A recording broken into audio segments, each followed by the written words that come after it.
Viewmasters, it's the podcast that we do. Viewmasters, talk about movies that we view.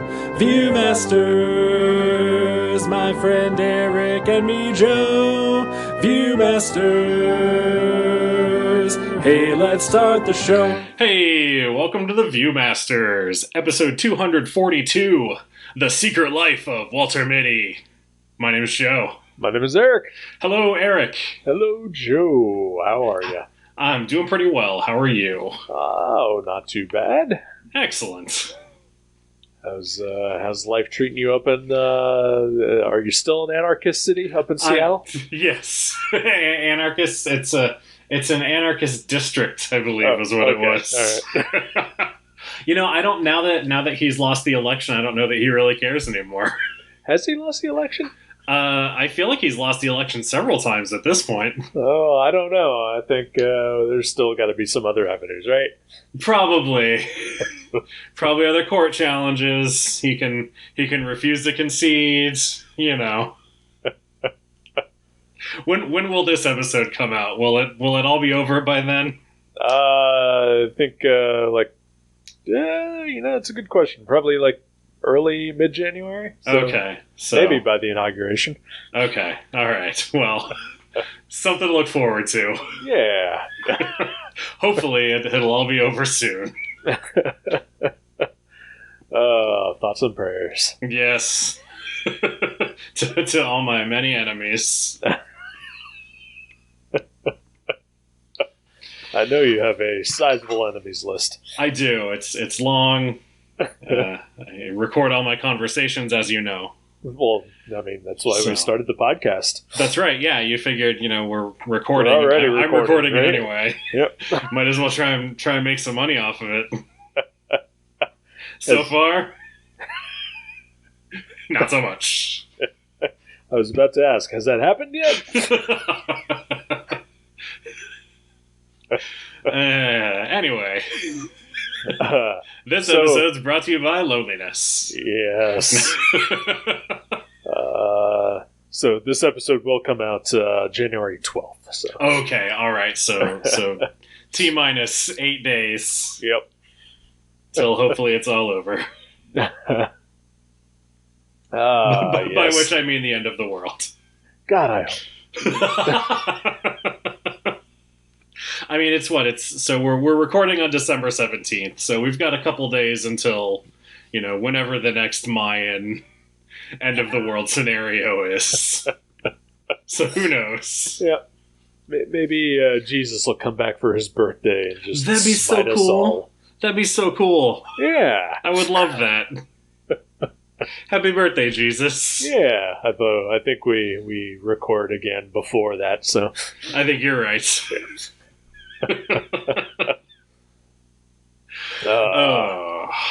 Secret Life of Walter Mitty. I'm a Walter Mitty. So this is based on a short story by James Thurber, and also a movie from 1947 starring Danny Kaye. I know you're well-read and you enjoy old movies. Have you ever read the short story or seen the original? Neither. Oh, okay.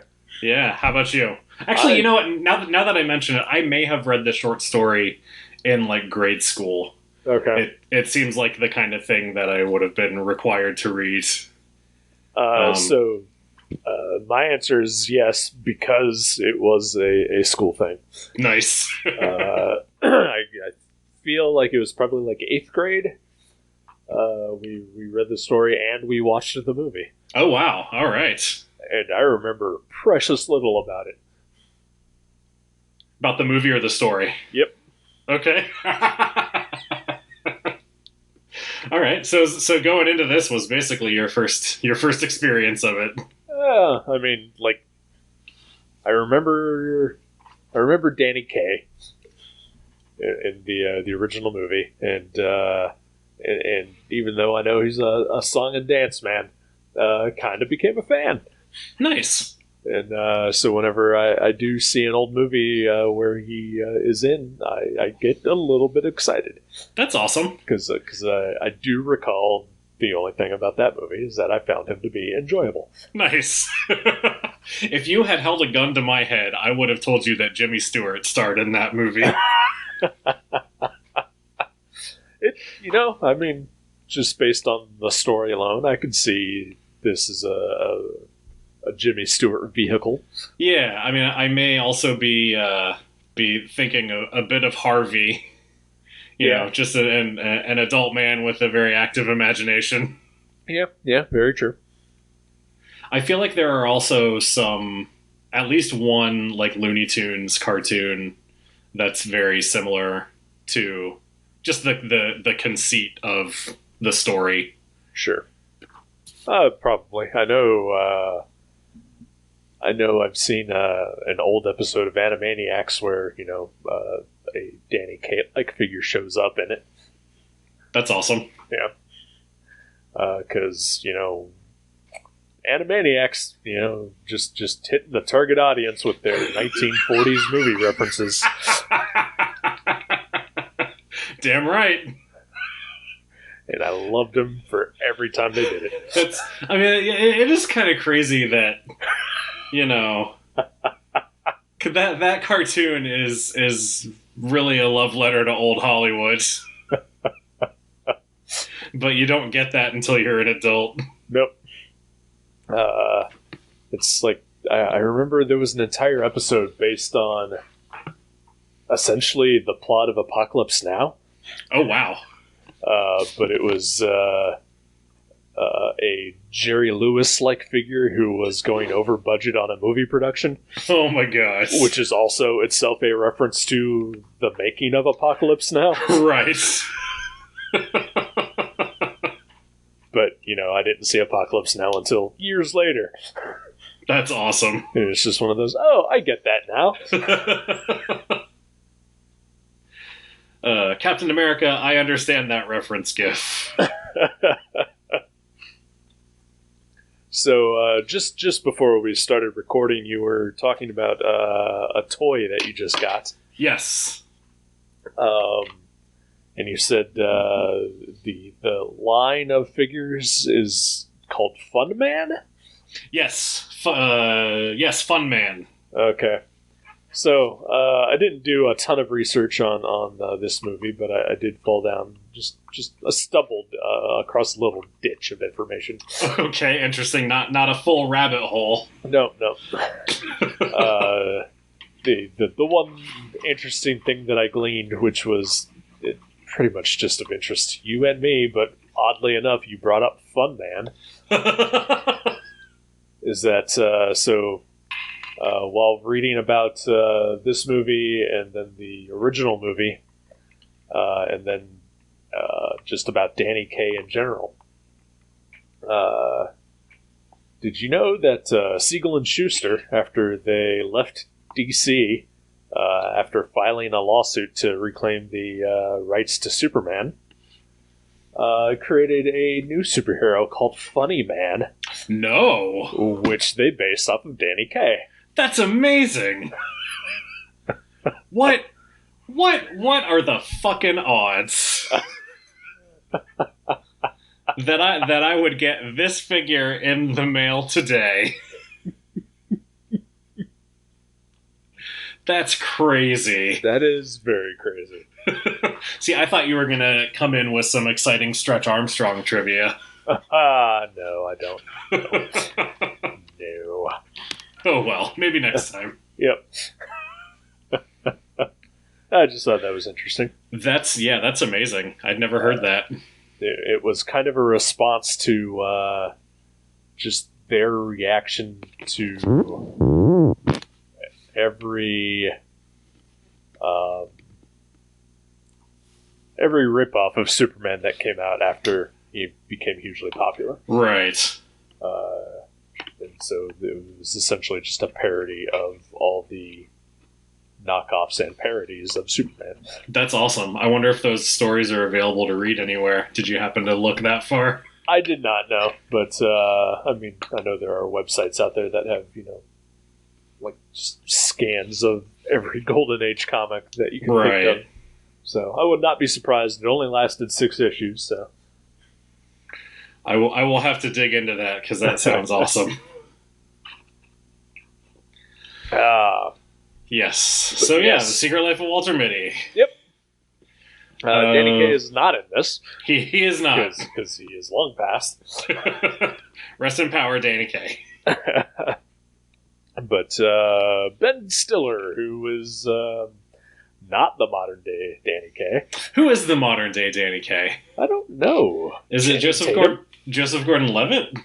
Maybe. One of those two. They were both in G.I. Joe, so they have to be. Bruce Willis? What? He was in the second one. He was in the second one. As G.I. Joe. Yes, he was.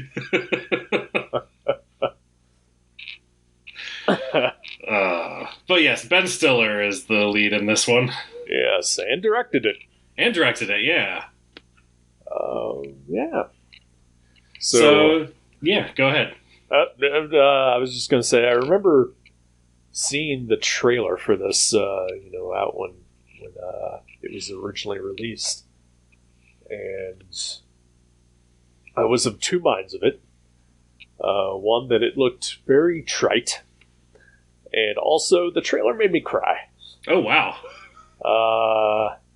And I gotta say, that really followed through after watching the movie. Yeah. Made me cry, but it was very, very trite. I can absolutely see that. Yeah, it didn't really affect me on an emotional level until like the very end, and I was like, wait, why am I feeling things right now? This is weird. Well, you're just not used to feeling things in general. I mean, I try to avoid it if I can at all avoid it, because it's not fun. That's why we call you Robo Joe. That's right. That and it rhymes.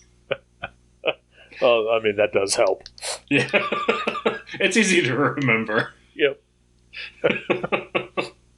System processing laughter. Laughter achieved. Commence podcast. So yeah, so what'd you think of the movie? Await further input.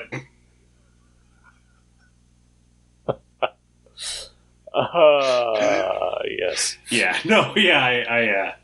I agree with you there. I thought it was enjoyable. Mm-hmm. But yeah, like it and it surprisingly affected me. It affected me more than I expected it to while I was watching it, if that makes sense. Absolutely. Yeah. I just I finished watching it and I was just like, I don't know how I feel. Because I think we talked about this when we watched Captain Fantastic. Sort of that there is this thing where I feel like if a movie makes you feel some sort of or have some sort of emotional reaction, then surely it's doing something right. Right. But at the same time, can I be having these, I'm not going to say unpleasant emotional reactions, but also still dislike the movie? Yeah, I get that. Yeah, because there's a difference between a genuinely earned emotional reaction and being manipulated into having an emotional reaction. Mm-hmm. And I think that the reaction is totally at least the one that I had was totally a result of the manipulation of the movie. And I sort of saw the end coming. Like within the first 10 minutes? Oh, you talking about the content of the photo, or just all of it? No, just the wallet. The wallet, I had no idea. Really? Yeah, that just completely went over my head. But the content of the photo, Like, at first I was like, okay, cool, it's going to be a really cool photo. But then as soon as we know that that the photographer, whose name escapes me, Sean, thank you. Same as the actor. Sean, that's right, Sean Penn. As soon as we know that Sean Penn is apparently secret friends with his mom, then it was like, oh yeah, the content of what's in the photo is going to be pretty obvious. I did not see that part coming, but the entire impetus for the plot of this movie is him searching for the negative that he's lost. Right. After he receives, the package and the gift of the wallet, and and they can't find, the right photo that they're supposed to be looking for. And my first thought was, well, it's in the wallet. Then you're a goddamn genius. No. I'm not, clearly, on any level. But what I am is knowledgeable in the fact that it is bad luck to give somebody a wallet without something in it. Is it really? Yes, it is. I did not know that. I mean, it's supposed to be money. And I mean, it could be, just like $1 or whatever, but you're not supposed to give somebody an empty wallet. I had never heard that before. Yep. And so I thought, okay, well, then it's clearly in the wallet. And he was just so dismissive of it that it is obviously in the wallet. I guess on the one hand, bravo to you for having that foreknowledge of wallet lore. Wallet etiquette. Wallet etiquette. It's part of the lore of wallets. Makes it sound like, there's like we're about to go off and kill a wallet and we need to know everything about it and all its rituals. Well, I mean, yeah. It's a leather wallet, so kind of.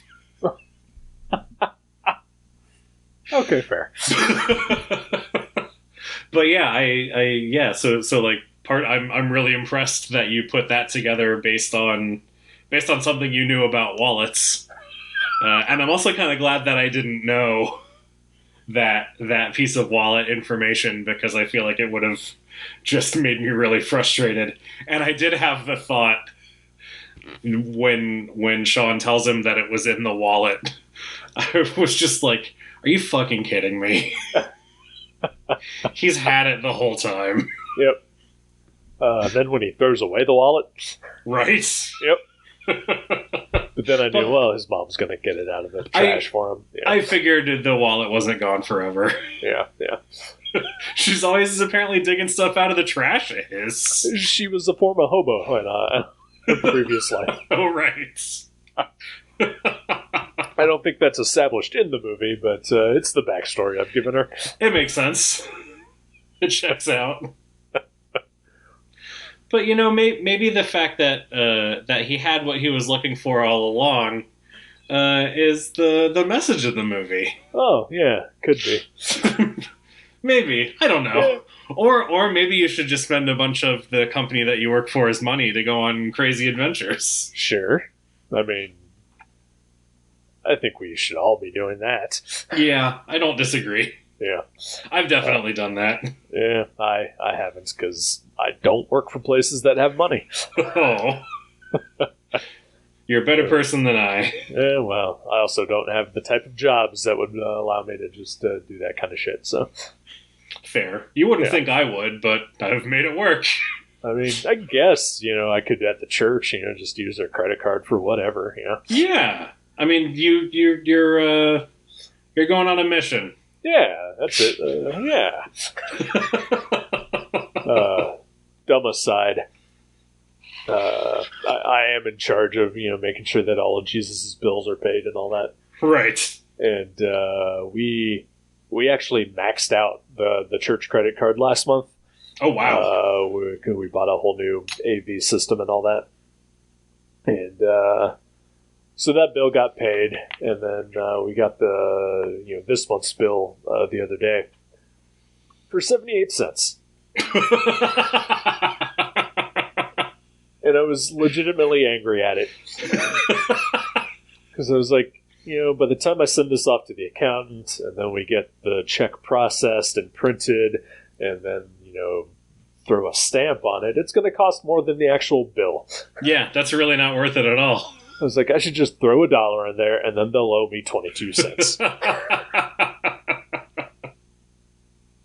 That's amazing. But no, we did it the right way and had a check for 78 cents. That's probably for the best. You don't want Jesus to get audited. That's true. Oh, but anywho.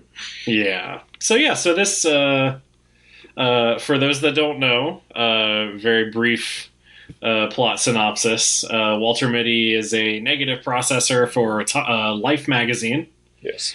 And he is tasked with, the Life magazine is sold and converted, excuse me, started to be converted into an online-only publication.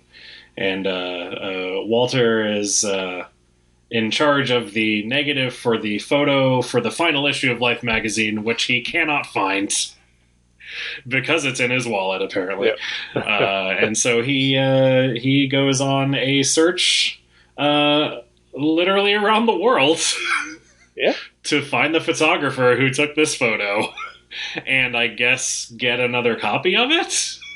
I don't know what his end game was in finding Sean. I think he thinks that Sean just still has the negative. Okay. I don't know. It could be. But the important factor in all this is that Walter Mitty is just a lonely, hapless daydreamer. Yes. Whose life is very dull and mundane. And this finally gives him the impetus to start living. Yeah. That and a woman. Yes. Well, I mean, to be fair. Isn't that the only reason to live anymore? Fair. That's true. That's why I will not be living past this evening. Oh, no. I don't know. I'm lazy. Okay, good. That's what I like to hear. I've got a cat to live for now. Yeah. A cat who keeps me awake all night. Oh, yeah. Yeah, by meowing constantly while I'm trying to sleep. Oh, yeah. He may not live past the night. Oh, no. Run, Chaco. He's doing fine right now. Okay, good. Yeah. So, Adam Scott is in this movie as a perfect asshole. Yep. He does that really well, doesn't he? He's so good at that. The beard really helped him, too. Oh my god, the fakest, shittiest looking beard. But it worked. It was incredible. I really hope that was a fake beard. I feel like it has to have been. Or Ben Stiller was like, grow a beard, but make it look bad. Well, when Ben Stiller comes a calling, you gotta do what he says. That's true. When you hear the calling of the Stiller. Yep. And then Kristen Wiig is the aforementioned woman. Yep. Whom Walter is enamored with. Yep. And a little creepily so, if I may say. I would absolutely agree with that. There is... Yeah. Ooh. You cannot manufacture a pina colada situation. Nope.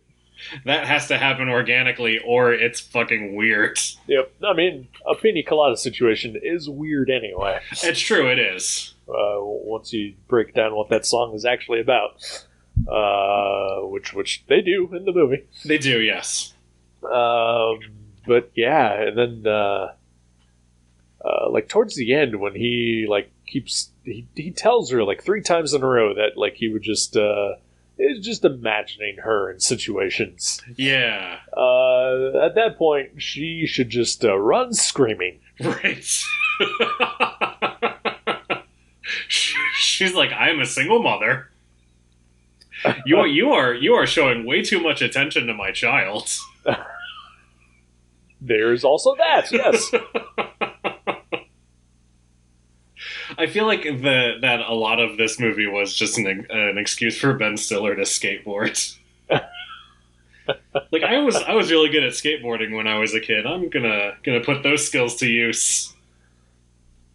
So when that comes up, in my fake Shirley MacLaine as a hobo story from earlier, Right. I feel like that is a far more believable backstory for that character than Ben Stiller's character was a former punk rock skater. I mean, all right. Yeah. He is though maybe that's the point of that is that he's come a very long way from where he once was. And it's all been a reaction to his father dying when he was young. But I feel like that stuff is sort of touched on, but a little bit, yeah. If he processes it, like it feels like the journey should be. It feels like it's set up as he's going to go on this journey, and it's going to help him process his grief over the death of his father from years ago.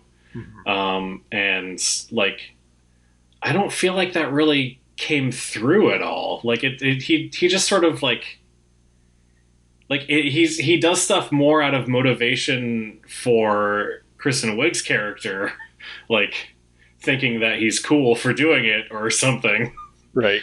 Than anything else. And it's just like I don't know. It's weird. Yeah. Like, I don't know what journey he actually what his character arc is, other than timid guy gets brave for woman. Yeah, that's pretty much it. Yeah. I mean, once he's thoroughly into his adventure, the Kristen Wiig of it all does seem to sort of fall to the side. Yeah. But, and it feels like he sort of realizes that he's just finally doing stuff for himself. Mm-hmm. Which is also totally fine if that is, what it is supposed to be. But because it is very heavy-handed in the beginning, that it is all about, getting the girl, that it is, it just rings false throughout, Yeah, yeah. Like, it feels almost tacked on. Right.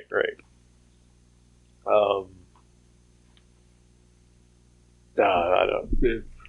Brain fart. Sorry. No, you're good. It happens. Did you go away?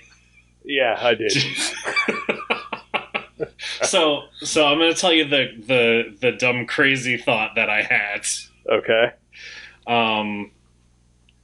After Walter realizes that Sean has been in his mother's apartment or whatever, that they've been together, I had the insane thought that Walter and Sean were the same person, that this was a Fight Club scenario, and that when he goes away, it's actually when his Sean personality comes out. Like for maybe 2 minutes, I had that thought. All right. I mean, it's better than a Jacob's Ladder scenario. Yeah, it could very easily have been a Jacob's Ladder scenario as well. Like, the moment he jumps off of the helicopter, then the rest of the movie is just him, dreaming after he's dead. Yeah, exactly. Because he froze to death or was eaten by sharks. Right, yeah.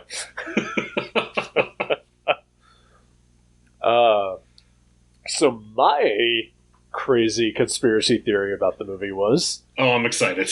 It's not that exciting. You and I have already both overblown it.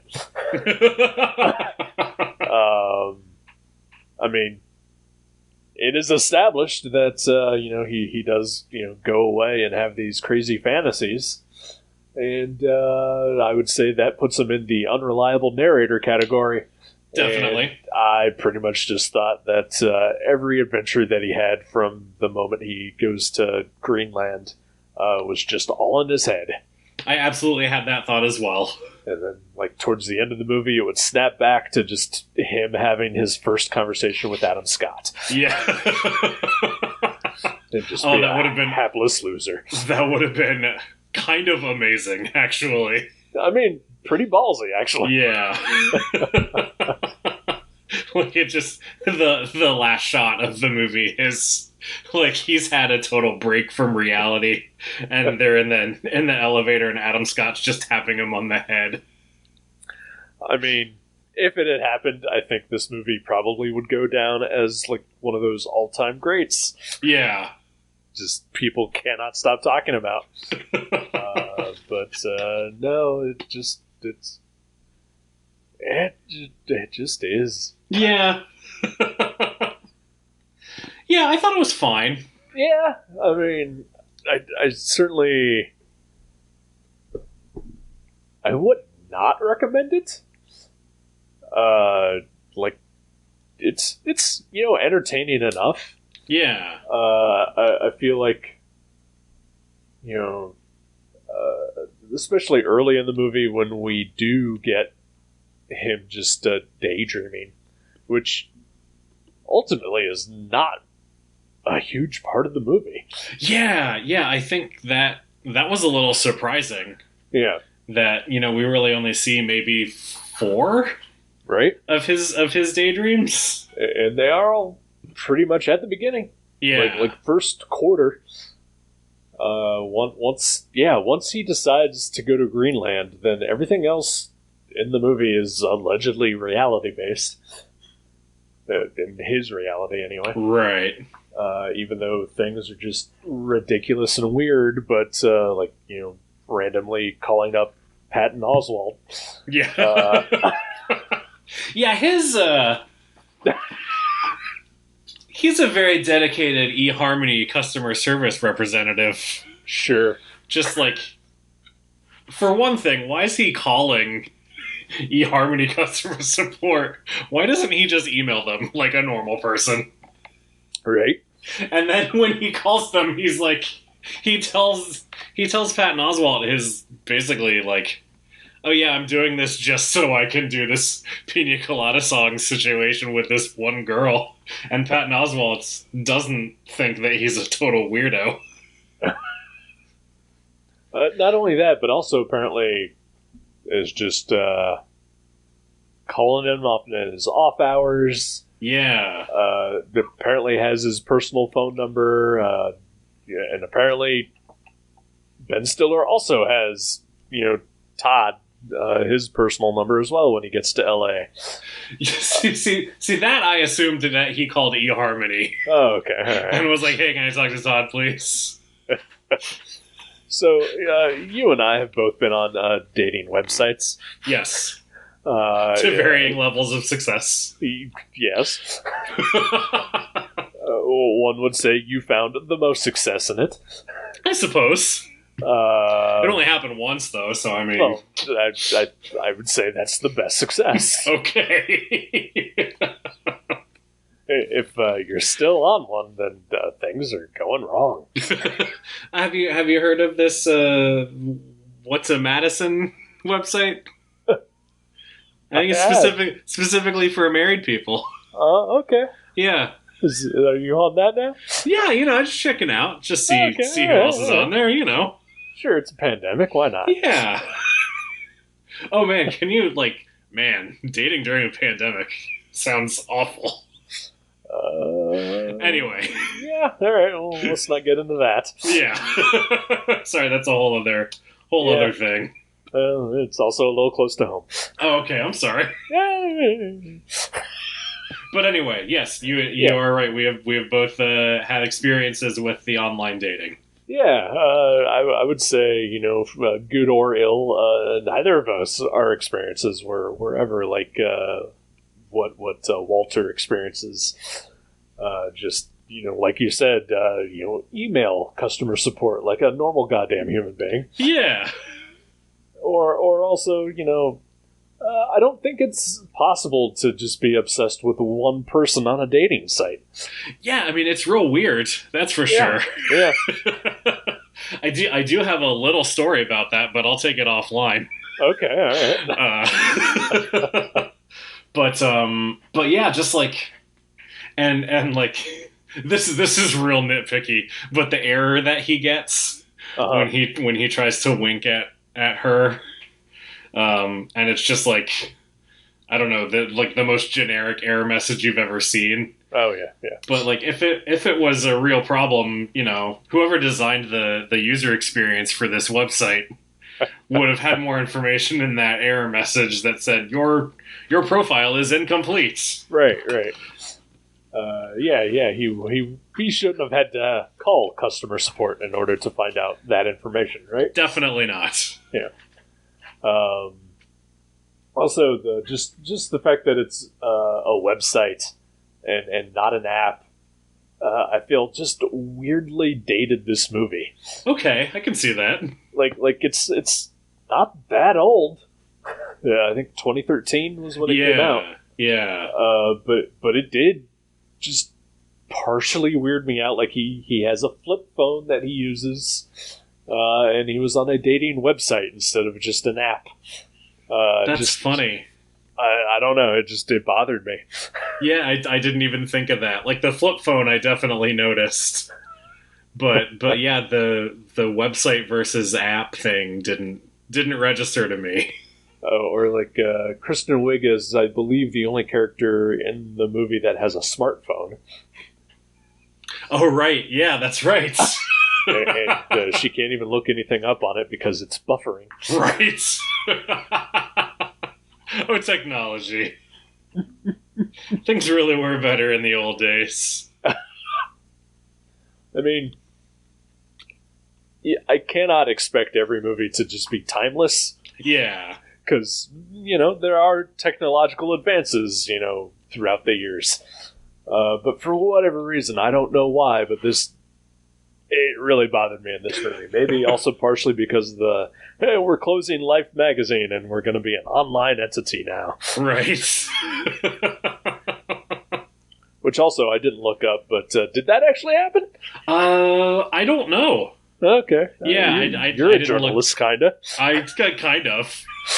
I'm an online journalist, so, For Life magazine. Exactly. Lifebeat.com. No, yeah, I don't know if that happened. I feel like it probably did. They probably transitioned to online. Sure. But, I can't imagine that everyone that worked there was fired within the first 2 days of it happening. Like, that struck me as a little unrealistic. Well, Adam Scott, he's just got goals in mind and he has to meet them. He is a corporate raider. In every sense of the word. And a perfect asshole. Yep. Thinking about that and thinking about him and their imagined fight scene. Mm-hmm. Just brings me back to the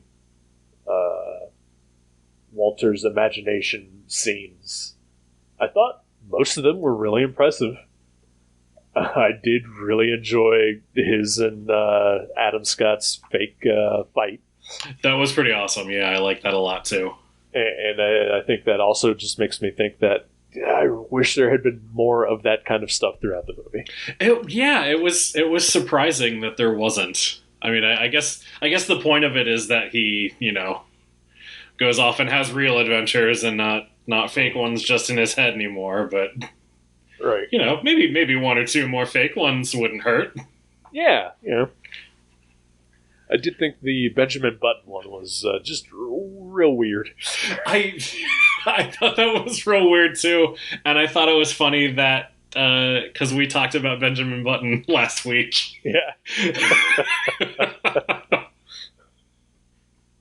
I did like that he, didn't really know what the plot was. That was hilarious. And his imaginary version of it follows just his ignorance of what Benjamin Button is. I did really appreciate that. That made me laugh. Yeah, that was great. During the fight scene with Adam Scott, Jenny was watching it with me, and she said that she thought it was like Ben Wyatt from Parks and Recreation fighting an evil version of himself. And that made me laugh. Yeah, I could see that. But yeah, it was fine. Yeah, there was surprise Catherine Hahn, which I enjoy. Sure, she's always a delight. I thought Sean Penn was not terribly Sean Penny. Yeah, so that was nice. I've never really seen a Sean Penn movie. Yeah, I just have this, idea of him.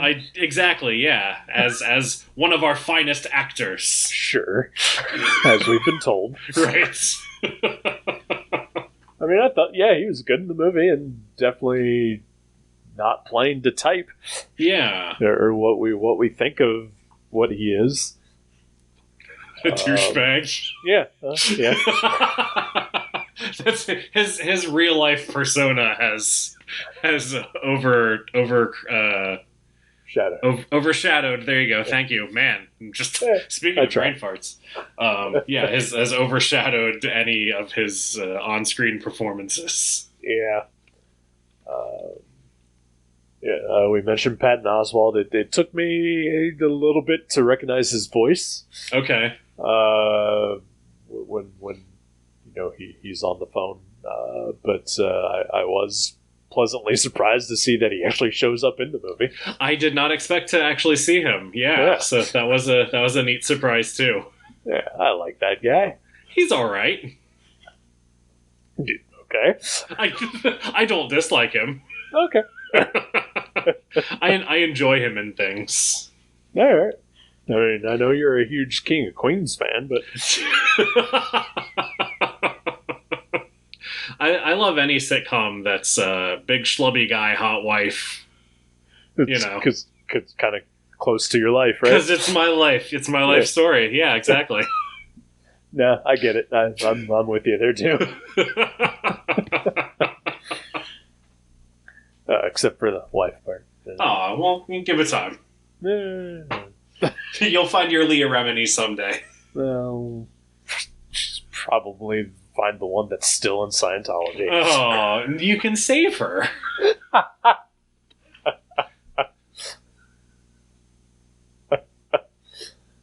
That's what every woman wants, right? Is to be saved. Sure, yeah. I mean, you saved Jenny, right? I don't know about that. Oh, okay. Now that I think about it. She didn't just, decide that she wasn't going to end it all because she saw your Flash collection, right? Well, I mean, so she sent me a Match.com message that said she was trapped in a well. And then, so I guess technically I did save her. Okay. Because I was able to get her out of the well. Yeah.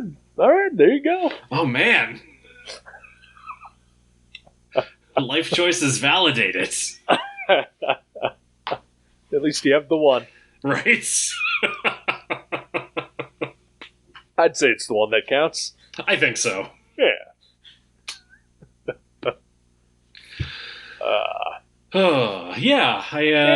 It was fine. Yeah, it's fine. It's I mean, it's now free on Hulu. Go watch it. It's a different type of thing for Ben Stiller too, and I enjoy when he's not like crazy Zoolander lunatic. So. Yeah, I hated Zoolander. It's so stupid. Yeah, like I can't not laugh at it because it is so stupid. I I mean, I'm sitting here staring at a copy of the Ben Stiller show sitting on my DVD shelf. That's awesome. So I guess I'd say I like Ben Stiller. Yeah. But also not in the way that, like, I'd go out of my way to watch any of his movies or whatever. But sure. if presented to me, I might enjoy it. Yeah. All right. I'm not against him. Not that you're to Ben Stiller like I am to Patton Oswalt. Yeah. I did like what's the name of it? It's the one based off of the writer of Alf. What? Ben Stiller made a movie where he plays essentially like it's kind of covered up, I guess, for copyright purposes or whatever. But it is based on the true life story of the guy who created Alf. Wow. Where he was just a hotshot Hollywood sitcom writer who creates this hot show about a alien puppet. But he's also completely and totally addicted to heroin. Okay. And just how fucked up his life gets from that point. That sounds amazing. Midnight something. Permanent Midnight. That's the name of it. Yeah. Nice. And I would also recommend, I don't think it's streaming anywhere, but there's a movie he did with Bill Paxton called Zero Effect. Okay. It's a detective movie. It's essentially Sherlock Holmes, where Ben Stiller kind of plays the Watson to Bill Paxton's Holmes. That's cool. But it's just very... I mean, Ben Stiller is minimally in it, but it's a very straightforward... He is the straight man of the movie. Gotcha. But also, it's not a comedy. All right. That sounds cool. Yeah. So check that out. Definitely Nice. check it out more than Walter Mitty, but Walter Mitty's not bad. Yeah. If you're just looking for... It's sort of a feel-good movie. Yeah. Just, something relatively light to pass a couple hours, then... you could do a lot worse than Walter Mitty. Absolutely. There are definitely movies of this type that I think are better at it, that earn the emotion that you get out of it, but it's not terrible. It's definitely well made. There's a lot of pretty scenery. Yeah. I guess all of the foreign locations were filmed in Iceland. Oh, wow. Even the scenes in Afghanistan. Okay.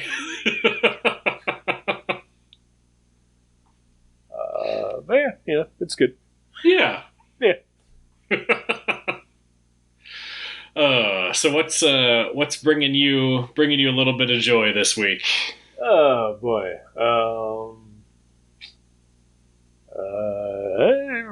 HBO Max finally became available for the Roku today. Yay! Yeah, and so immediately I just started watching Three's Company reruns on Pluto. That's awesome. Yeah, that's pretty much. Ed Brubaker and Sean Phillips have a new book out. I'm pretty excited about reading that. Yeah, that looks awesome. Yeah. Doing the I don't know if there are... I could have sworn I read that there are other people who have decided to take this tact in making comics and just putting out, like, yearly graphic novels. Mm-hmm. But I think they're the only ones that have actually done it so far. Yeah. Well, I mean, the first one anyway. Who knows? Right. If there's a second one, then they will have at least achieved it. Well, I mean, they had at least 2 graphic novels out this year between that and Pulp. That's true. So yeah, no, it's it's the future, honestly. Sure. But I thought Die, wasn't that going to be just graphic novels only after a while, or it may have been. Yeah, but I know issues that are still coming out. Yeah, I know that Invisible Kingdom, the G. Willow Wilson Christian Ward series, was concluding in graphic novel. Okay. I think, and this was pre a bunch of stuff that happened this year, but I know the series Motor Crush, that I think was going to graphic novels as well. But I would be surprised. I would be surprised if that actually happened. No. Yeah. 2020 has been a year. Yep. I felt like I read that Astro City was going to do that at some point. Yes, it was going to do that at some point. I feel like they announced that a couple years ago. Right. I mean, yeah, it's been a while since the monthly ended. Yeah. No, I don't know. But, yeah, I'm looking forward to Reckless. Nice. Yeah, I hope you enjoy it. I have not had a chance to read it yet, but it's definitely on my list. Sweet. I guess that is a part of a thing that brought me joy is that, I order my comics monthly, and they get shipped to me.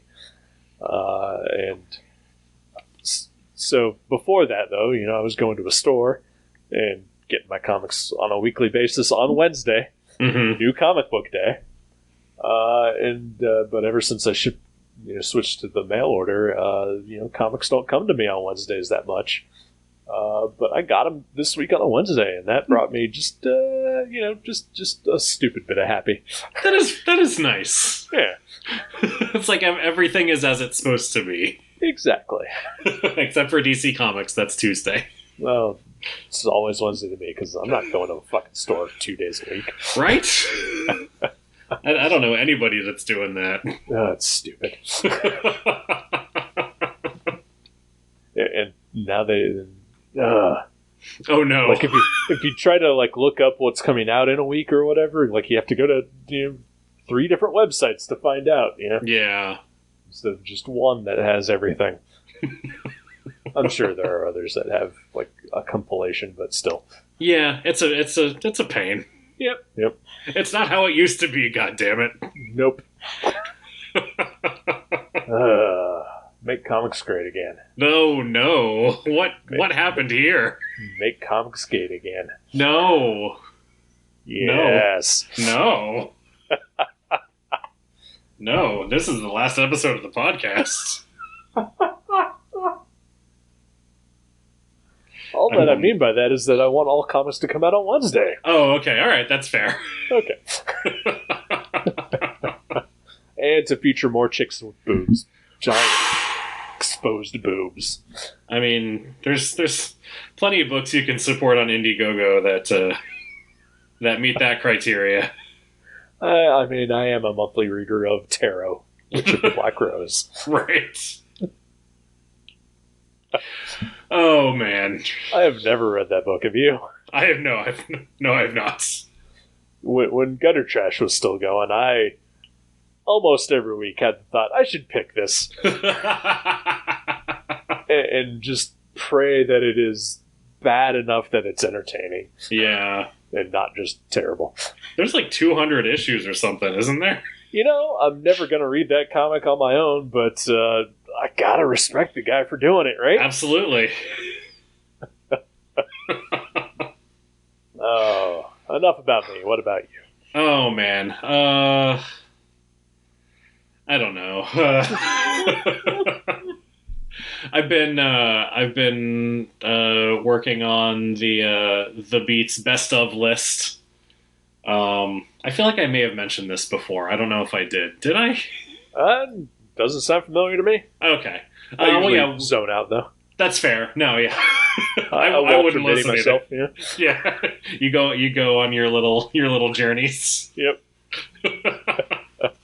But yeah, I've been it's the end of the year, and the Beat has been working on our year end best of comics list, and so it'll be out by the time this episode is released. So check that out. A lot of people put a lot of work into it. Mostly me, and no, it's a wildly varied list. There's a lot of stuff on it that I've never heard of and I've never read, and I'm excited to read year-end lists because it always, it's all the stuff that I missed throughout the year, sure, and now have to catch up on. And to be fair, and like you've mentioned, it's been a year. It has been a year. I mean, not like year-end lists or anything like that, but occasionally somebody will mention something that happened this year, and everyone's just like, fuck, that did. Yeah. It's like, I would have sworn that was like 3 years ago that happened. But no, it was like February. It's insane. Yep. Truly insane. So that's making me happy is discovering new comics that I need to check out. That's awesome. I will check out that list whenever it goes online. Excellent. Also, because I enjoy reading articles by my pal Joe. Aw, thanks. Joe Smith. Oh, god damn it, you got me again. Every time. I guess I should pick a movie, huh? Oh, probably. So, quick question that should probably be held off air. I don't know. Yes, we can do this next week. Okay, all right. And yes, it should have been held for off air.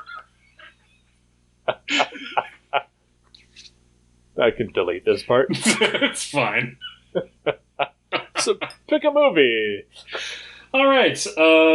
Let's see. Looking at my list.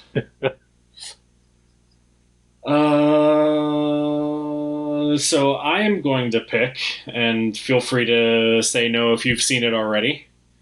It's a movie on Netflix. It's been on there for a little while. And I've wanted to watch it for a while, but Jenny's never interested, so I'm picking it now. All right. It's called Gerald's Game. Oh, okay. Based on the Stephen King novel. Yes, with Carla Gugino and Bruce, whose name I don't remember. Bruce. He was Batman in a couple of animated movies. Bruce Dern. Bruce Dern. No, that would be amazing. You know what? I have been wanting to watch that movie for quite a while and just have never gotten around to it or felt in the mood to watch it. I read the novel years ago when it came out. Oh, nice. I remember very little of it. And I always enjoy a Carla Gugino. Me too. So, yes, sir. Let us watch that on New Year's Eve. Excellent. Or Christmas Eve, actually. It'll be Christmas Eve, yes. Yep. Yeah, I feel like every time I mention wanting to watch it, Jenny says that it looks too stressful. Yeah. Because it does look stressful, but I think that's why I want to watch it. I mean, from what I retain about the novel, I don't feel like that seems like a Jenny movie. Yeah. She really likes Stephen King, though. Oh, really? Okay. Yeah, she's a big Stephen King fan. We're probably going to watch the first episode of The Stand on CBS All Access this evening. We'll probably find that via means. Excellent. Yep. All right. Gerald's Game. Gerald's Game. Next week. All right. Talk to you then. Goodbye, sir.